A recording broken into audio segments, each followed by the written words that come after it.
Hello दोस्त, आप सभी का मॉडर्न केमिस्ट्री क्लासेज में हार्दिक हार्दिक स्वागत है। मैं प्रदीप कुमार आप सभी को आज पृष्ठ रसायन यूनिट से ही अगले टॉपिक के ओर ले चल रहे हैं, जिस टॉपिक का नाम है उत्प्रेरण, कैटालाइसिस।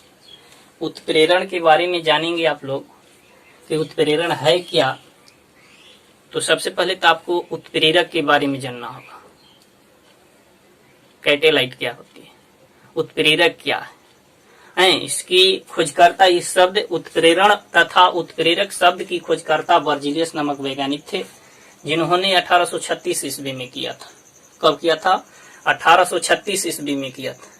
चलते हैं तो आप कह सकते हैं कि वह पदार्थ जो रासायनिक अभिक्रियाओं में भाग नहीं लेता है, वह पदार्थ जो रासायनिक अभिक्रियाओं में भाग नहीं लेता है लेकिन रासायनिक अभिक्रियाओं की दर या वेग को बढ़ा या घटा देता है, उसे उत्प्रेरक कहा जाता है। उसे उत्प्रेरक कहा जाता है। या ऐसे कह सकते थे कि वह पदार्थ जो रासायनिक अभिक्रिया के वेग या दर को बढ़ाता है या घटाता है लेकिन रासायनिक अभिक्रियाओं में भाग नहीं लेता है, तो उसे उत्प्रेरक कहा जाता है। तो उसे क्या कहा जाता है? उत्प्रेरक कहा जाता है। लेकिन इस घटना को उत्प्रेरण कहा जाता है। लेकिन इस घटना को क्या कहेंगे? उत्प्रेरण कहेंगे। रासायनिक अभिक्रिया की दर या वेग को जिस पदार्थ की सहायता से घटा या बढ़ा दिया जाता है, इस घटना को उत्प्रेरण कहा जाता है। तथा जो पदार्थ रासायनिक अभिक्रिया की दर या वेग को बढ़ा या घटा देता है, उसे उत्प्रेरक कहा जाता है। तो परिभाषा दे सकते थे आसानी से कि वह पदार्थ जो रासायनिक अभिक्रिया के वेग को बढ़ाता है या घटाता है लेकिन रासायनिक अभिक्रियाओं में भाग नहीं लेता है, तो उसे उत्प्रेरक कहा जाता है। तो वह उत्प्रेरक कहलाता है तथा इस घटना को उत्प्रेरण कहा जाता है। तथा इस घटना को क्या कहा जाता है? उत्प्रेरण कहा जाता है। क्या कहा जाता है? उत्प्रेरण कहा जाता है। अब चलते हैं उत्प्रेरण का प्रकार। उत्प्रेरण तो आप जान गए कि वह पदार्थ जो रासायनिक अभिक्रिया की दर या वेग को बढ़ा या घटा देता है लेकिन रासायनिक अभिक्रियाओं में भाग नहीं लेता है, तो उसे उत्प्रेरक कहा जाता है तथा इस घटना को उत्प्रेरण कहा जाता है। अब चलते हैं उत्प्रेरण की प्रकार की ओर। अगला टॉपिक आपका है उत्प्रेरण का प्रकार, टाइप्स ऑफ कैटालाइसिस। उत्प्रेरण का प्रकार जो होते हैं, दो प्रकार होते हैं। कितने प्रकार होते हैं? दो प्रकार। एक समांगी उत्प्रेरण होता है, दूसरा विषमांगी उत्प्रेरण होता है। भाई समांगी उत्प्रेरण किसे कहते हैं, विषमांगी उत्प्रेरण किसे कहते हैं? आप आसानी से कह सकते हैं कि वैसा उत्प्रेरण जिसमें प्रतिकारक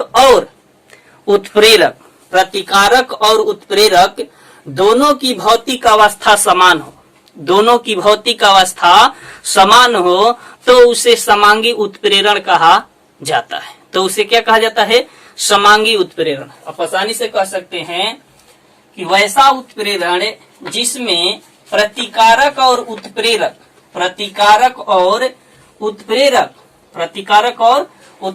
दोनों की भौतिक अवस्था समान हो, दोनों की भौतिक अवस्था का हो समान होती हो, तो उसे समांगी उत्प्रेरक कहा जाता है। तो उसे समांगी उत्प्रेरण कहा जाता है। तो उसे क्या कहा जाता है?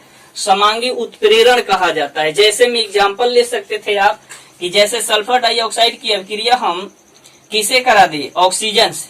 किसकी उपस्थिति में? तो NO। उस परिस्थिति में आप देखिए, ध्यान दीजिए, यहाँ भी प्रतिकारक है। दोनों किस अवस्था में है भाई?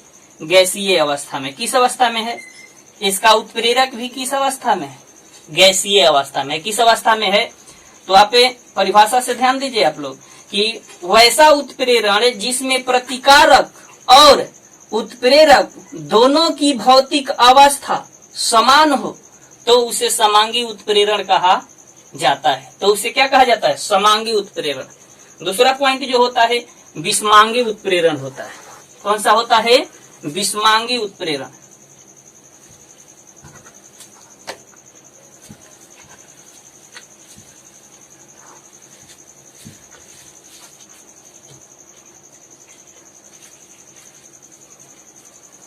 विषमांगी उत्प्रेरण हेट्रोजीनियस कैटेलाइसिस। वैसा उत्प्रेरण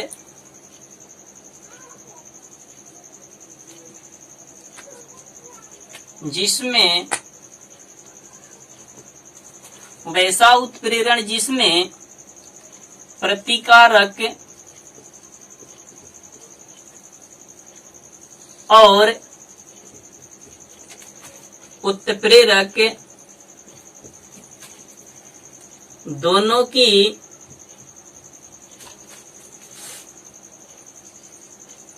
भौतिक अवस्था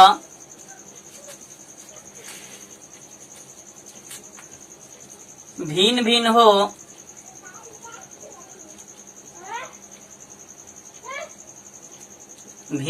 हो तो उसे भौतिक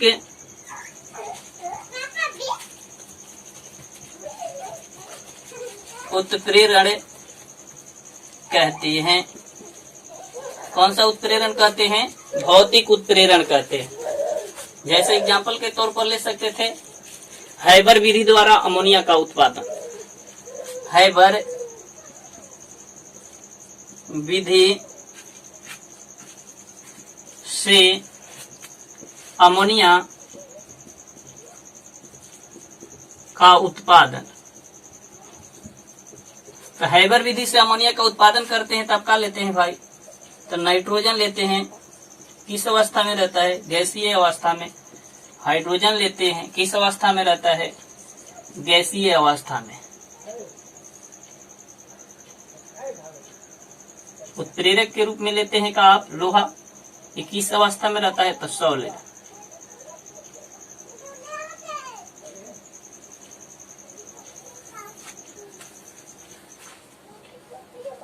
यहाँ प्रोमोटर के रूप में मॉलिब्डेनम रहता है। तो उस परिस्थिति में आपका बनता है अमोनिया, NH3 बनता है। संतुलित कर दीजिए, संतुलित हो गया आपका। अब चलते हैं ध्यान से, यहाँ देखेंगे ध्यान से आप, क्या आप कह रहे हैं कि वैसा उत्प्रेरण जिसमें प्रतिकारक और उत्प्रेरक, प्रतिकारक और उत्प्रेरक,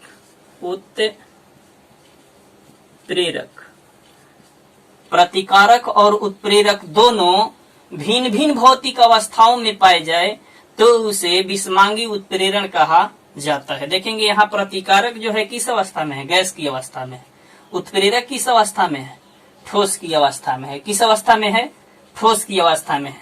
तो इस प्रकार की घटना जो घटित होगी उसको विषमांगी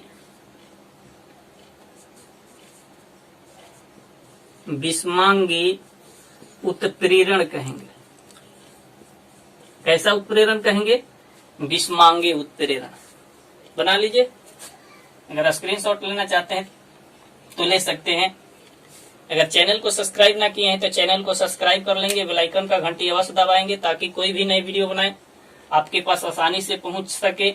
अगर वीडियो अच्छा लगे तो अधिक से अधिक लाइक एवं शेयर करेंगे। Thanks. Subscribe now my channel.